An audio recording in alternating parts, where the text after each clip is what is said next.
I was excited about our guys' focus and intensity. I felt like they really came out and played hard, played with purpose from the beginning of the game and from the majority of the game. And also what our bench did in terms of coming in and the focus and energy that they played with.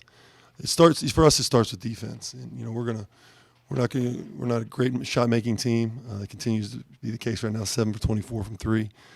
We're executing a little bit better. We got to defend. We got to get loose balls and rebounds and block shots and get out in transition and do those things. And I was really proud of the overall focus and energy of our guys. We challenged them when they left practice yesterday. I didn't think we had a great practice yesterday. I thought it was business-like, but it wasn't a lot of energy and focus. Let me change. It was focus, but it wasn't where we think we need to be emotionally. And I thought our guys came out today and we're ready to play.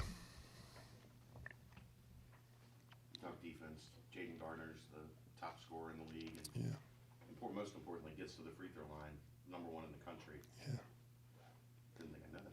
What were you able to do to keep him off the line and keep him from being effective? Well, it was a number of things. So first of all, the point of contact, if you will, the guy that was guarding him was Trey, who was one of the top defenders in the league in my mind, and Dew.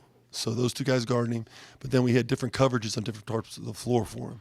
And in those coverages, it allowed us not to foul because we kind of sat on his right hand and did some different things. So he was the focal point of the game plan. I mean, but listen, he's been the focal point of everybody's game plan. I mean, the guy's getting 20 a night every night. So I was really excited about how our guys took on the game plan and executed it. We talk about when you go double or when you rotate, go violently. And I thought guys went violently to their rotations. Trey struggled against Memphis. He's obviously a fifth-year player, really experienced. Do you have to say anything to him after a game like that to get his mind right for a game like tonight, or is that something he doesn't? Yeah, I think he took the loss pretty hard because of his performance. So I knew he'd come out and play well today. It's not much I have to say to him. He's kind of got it figured out in terms of that. He understands his importance to the team. My biggest thing with Trey is, you got Jaron Cumberland and Chris Vogt, who a lot of attention goes to those two guys. Play off the attention they get and make plays, and he did tonight.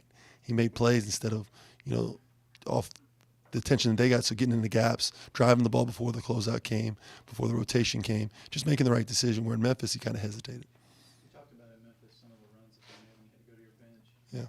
How big is it for them to come back, have big games from Jay and Zach and Duke? It's huge. I mean, you can't win consistently in any league without that. Because you're going to your bench at our full bench is hitting the game about 12 minutes at the 12-minute mark, 14-minute mark. So you go 14-minute mark to 10-minute mark, you better bring energy and be able to produce. And I thought guys produced at a high level tonight. Obviously different opponents, but are you putting Zach out there a little bit more tonight to kind of test and see if you can play him in a road game or maybe against a tougher opponent? Yeah, I think it helps. I'm putting him out there a little bit. If you guys noticed today, I kind of moved Jaron more to on the ball, so that opens up a little bit rotationally for Zach. Zach said February 1st was when he had his ankle surgery last year. Is he finally looking like the guy that you saw before he got hurt? Yeah, almost. I mean, that was a major surgery. It was reconstructive ankle surgery, so it's taken him a while to recover from it. And Bob's done a great job with him. He tweaks it here and there. I think that's kind of been one of the things, but. He practices every day, so he's healthy enough to practice, and I do feel like he's rounded into form a little bit. You only had one guy tonight in negative in the box plus minus. Is that something you necessarily care about or look at for your team? I really don't until it's overall like a little bit more sample size. I don't live in it on game to game, but we do have it. We have some other efficiency numbers that we look at more than plus minus. We talked a couple games ago about passing 22 assists on 30 buckets. Is that a product of the way ECU was playing you? Is that a product of the team coming together a little bit more? I think it's a number of things. I think the team coming together, and also we did some different things offensively tonight. We kind of kept it into two areas of the floor and put it in two people's hands, and those two guys tend to make pretty good decisions. Like a couple times you almost thought they were passing too much. Well, they were. The backboard pass was a nice highlight for everybody. Glad they all enjoyed that. But then we kind of overpassed a little bit at the end, and I taught those guys, don't overpass. Let's make sure we make the right pass. You ever caught him off the backboard? Have I? Yeah. No. A, I wouldn't be athletic enough, and B, I would let it go because I don't think it's a great play to make. No, I'm just kidding. John, I don't want to ask you about both sides of the ball, both sides of the court. I appreciate that. I'm not a football coach. But, you're getting 82 points, obviously, and at least from the field, I think it was like 45% tonight. You talked about the passing and kind of getting those shots to go. Is this a good confidence booster kind of game for you guys? Well, you know, we got to sustain things now. We got to be able to go on the road and play well at Temple. And you know, there's still moments in time in the second half where, you know, they just didn't make shots when we had breakdowns. So when you have breakdowns and they make shots, how do you react then? Okay, so they didn't make shots tonight. Are we going to live in the result? Or are we going to live in the reason that they didn't make shots? So we got to clean that up if we're going to have success. I really like where we're at mentally. I think we've played pretty consistently well. Doesn't always turn into wins. My belief is that it does during the course of time. That's why, in my opinion, our teams and my teams have always gotten better throughout the year and play their best basketball at the end of the year because that's the approach we always take. Do you recall a game ever where a team ran out of timeouts with 3 minutes to go? I have. When I was at VCU, we were pressed all the time. We were playing Pat Kennedy's Townsend team, and he used every timeout in the first half. It was wild. So is this one a good post-birthday present for you? It is. It is. My birthday was yesterday, so it's good. Be better when I get to leave here. I still have one more, sorry. You've probably seen kind of the up and down nature of the conference Yeah. thus far. Is that something you talk to guys about, especially with a team like this? I think the guys understand how difficult this conference is, and how on any given night, and it seems like it's like in college basketball. I mean, teams are taking L's, so we got to take care of ourselves. And I know it's coach speak, but we really do. And playing well is where our focus is. We need to go to Temple and play well. We need to go there and play well and take the next step, because this you know, I don't know how many losses our champion's going to have in this league. But it's pretty wild right now in terms of teams going in and winning and teams losing by the margins we're winning and losing by. It's up for grabs, that's for sure.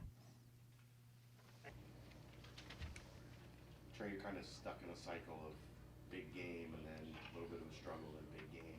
How do you find that consistency there if it's clicking up a little bit more consistently? I mean, it's really automatic. It's like a mindset thing. I just try not to let it bother me for real. Like, all the greats play. I see it as all great players have bad games. You can look, people in the NBA, they have it. Some of my favorite players, they have it now. They had it before. So I'm like, it's whatever. Next game, just come back and do what I got to do for my bros. And that's what I did tonight, I think. Coaches talked about how important your scoring is for the team. That when you score, the team usually tends to play well.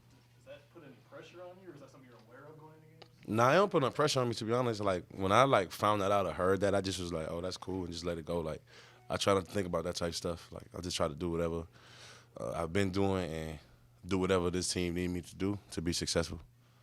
Gardner's top scorer in the conference and #1 in the nation, getting to the free throw line. What were you able to do to frustrate him and kind of take him out of his game a little bit? Well, first of all, I got to give credit to the coaching staff and the rest of the players on the court. Like, when I wasn't in the game, the people guarding them, and when I was, the coaches and my bros, we did a great job executing our game plan. And I mean, me personally, when I was on them, like, just do what I do. Like, I mean, I feel like I'm a defender before I'm an offensive player, and I take pride in defense. And I feel like I had a bad game if I let someone really go and get 20, 15, 16, 17, 18 points on me. So, I mean, just do what I do, play defense the way I play defense, and I have success, and I guess we did tonight. You and Jaron obviously connected on a couple highlight reel plays. Does that just come from years of being around each other? Is what you guys worked on a lot? I mean, me and Jaron, we got like a feel for each other when we playing, so that was kind of normal. But it felt good, actually, you know, doing something like that before. I mean, again, because, I mean, we done it before, and just having that, you know, 2, nice plays we had, it's kind of like, yeah, Tay, that's what we do for real. So it was kind of cool. You ever had that many dunks on a college team? No, I think that was the most ever. I think he said 6. Was it 6? Okay, yeah. That's cool. Zach, you had to bide your time a little bit playing behind Jaron and Keith and Trey. How does it feel to get in a game and, you know, early and be able to contribute, but also just help the team out both halves? I mean, obviously, it was a great opportunity for Coach letting me get in and show what I could do. It's good to be behind players like that because you get to learn a lot. We got some good leaders that are obviously really talented basketball players, so I'm just glad for the opportunity. But every day I get to go against them, and it just makes me better every day. So I'm just glad I get to do that. He's had a couple games where he's gone to you in the first half. Do you feel like your role is to bring some kind of energy in those moments? Yeah, most definitely. I mean, when I come in the game, I'm just trying to bring energy and just play defense and just play hard for real. So. You missed almost a year with the ankle surgery. Does it feel like you're starting to knock the rust off and really get back to who you are as a player? Yeah, we're almost coming up on a year, so I got it February 1st, so it's almost a year. So I think every week I'm just progressively getting back to myself, and I feel it. So You had 4 assists, the team in general, 22 total assists. Was that a product of the team you were playing or of the team kind of maybe understanding the offense? I'll say just coaches putting us in the right position, my teammates just being in the right places at the right time, and just me being able to find them. So. Trey, coach has kind of talked about, his system, the passing, all that stuff's kind of working. Just the shooting needs to come along. You saw some of that shooting come along tonight. Does that remind you guys kind of that, what you're doing is working and it's kind of getting better a little bit? Yeah. It kind of shows everyone like how much of a threat we can be when we can make shots consistently and when we can't. No matter who we playing, when we make shots from everybody, from around the rim to perimeter to even free throws. So, I mean, it just kind of shows us how much of a threat we can be. So we need to get in the gym, especially myself, and work on, keep shooting and see where it takes us down the line. Did you feel like you guys needed a game like that where you kind of cruise to a victory, especially in the second half? I wouldn't say we kind of cruised, to be honest, because we had some games early in the season where we did cruise and ended up losing or winning overtime. So, I mean, yeah, we had a nice lead, but we just tried to finish. Our main thing of, like, during halftime and during all our timeouts was to finish. And, I mean, we had a lot of slip-ups towards the end also, so it wasn't like a perfect finish. But, I mean, it was good to be up, and especially for, like, guys like who don't really play too much, but now they're getting their feet more wet. They could be on the court more, gain more time, and get more comfortable. So it was just a good win overall for a lot of purposes. Zach, you had a reputation as a guy with an all-around game coming out of high school. Was today the best representation of that we've seen from you? Able to score, able to pass, get to the free throw line, do a little bit of everything. Yeah, I'll say. I mean, obviously, this game would probably be like my best showing of like all the things I could do. But I mean, I just got to keep improving and take this as a stepping stone. Trey, you've been seeing from him in practice that this has been coming. You talked about it. Yeah, him and someone else. I'm gonna wait. If I'm up here with the other guy, I'll call him out. But he was the first person I was talking about when I said that. Like me and Zach connected a lot over the summer, and we talked about a lot of stuff. And I mean, in practice, I try to help him as much as I can. But I mean, he go hard in practice every day. The older guys, we always zone him because I know he got like a bright future and what he can accomplish for real. But oh gosh, look at this. But I mean, hey, he most definitely was the guy I was talking about. So it was just a matter of time, and he'll have many more chances. And when he do, you better capitalize like you did tonight. Got you, big bro. Yeah.